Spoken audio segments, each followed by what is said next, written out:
It's called the compact disc. The biggest revolution in the recording industry since the invention of the long-playing gramophone record, but this is no ordinary disc. Just 12 centimeters in diameter. The music is recorded onto it digitally, and there's no needle being dragged through a groove. That information is being read by a laser light. And this is the tiny laser that does all the work. A small low-power semiconductor which emits invisible infrared light and plays the record from inside out. Magnified 12,000 times, this is what the surface of the compact disc looks like. You can see the thousands of tiny pits and grooves which the laser has cut into a thin plastic sheet. When it's monitored or read off by another laser in the playback machine, the lengths of the grooves and the distances between them give varying light patterns, which are then picked up by a tiny diode. And unlike a conventional gramophone disc, this is totally proof against fingerprints and dust because the information is stored underneath a plastic film. It doesn't really matter how much I manhandle that particular disc, it will still continue to give very good audio quality. This is a one-sided disc. On the other side is simply the label of the record, and the record player which plays it is also surprisingly small and compact. That information is read by a laser from the underside. You simply place the disc in there like a conventional record player, and off you go. Blu-ray is the descendant of Laserdisc, part of a group of storage media collectively known as optical discs. These discs use the same form factor, and the devices that read them use lasers. Optical discs have a layer where pits and flat area contain the disc's data in simple binary. A pit represents 0, whereas a flat area represents 1. A laser is pointed at the disc as it spins. When the laser light hits a flat area, it reflects towards a photoelectric cell, which then detects the light. When the laser light strikes a pit, it doesn't get reflected towards the photoelectric cell. This way, the photoelectric cell can interpret the laser's light as binary data. Reflected light equals 1, no light equals 0. This binary is then processed by a computer as data, a movie, or music, for instance.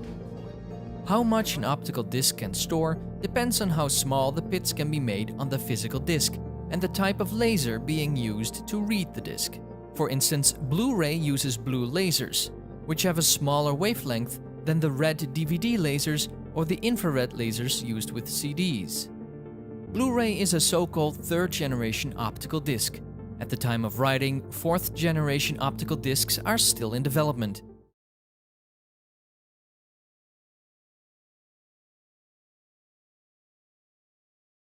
A WAV file is an uncompressed digital audio format introduced by Microsoft and IBM in 1991.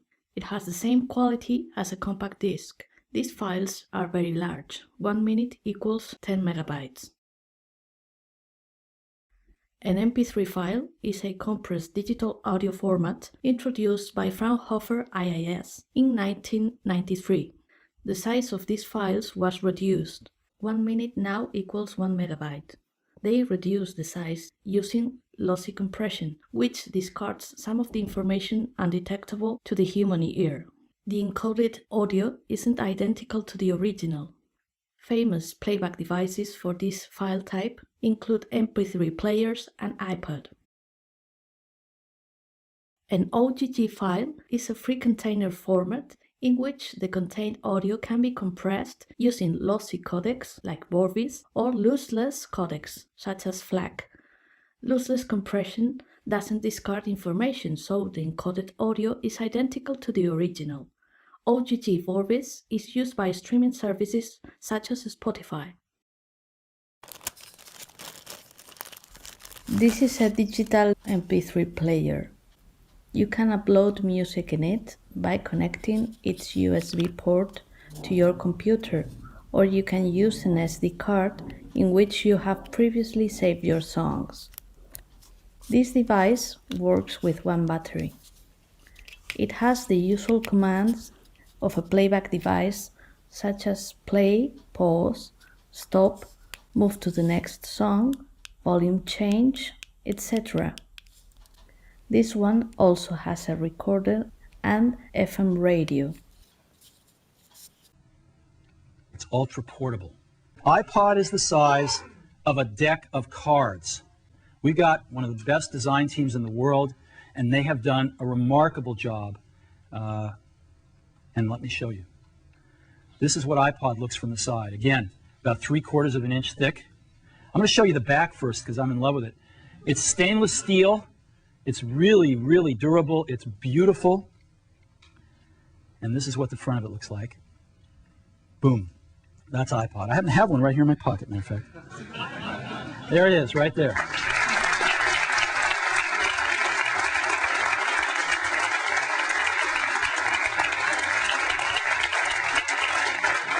So, this amazing little device holds 1,000 songs, and it goes right in my pocket.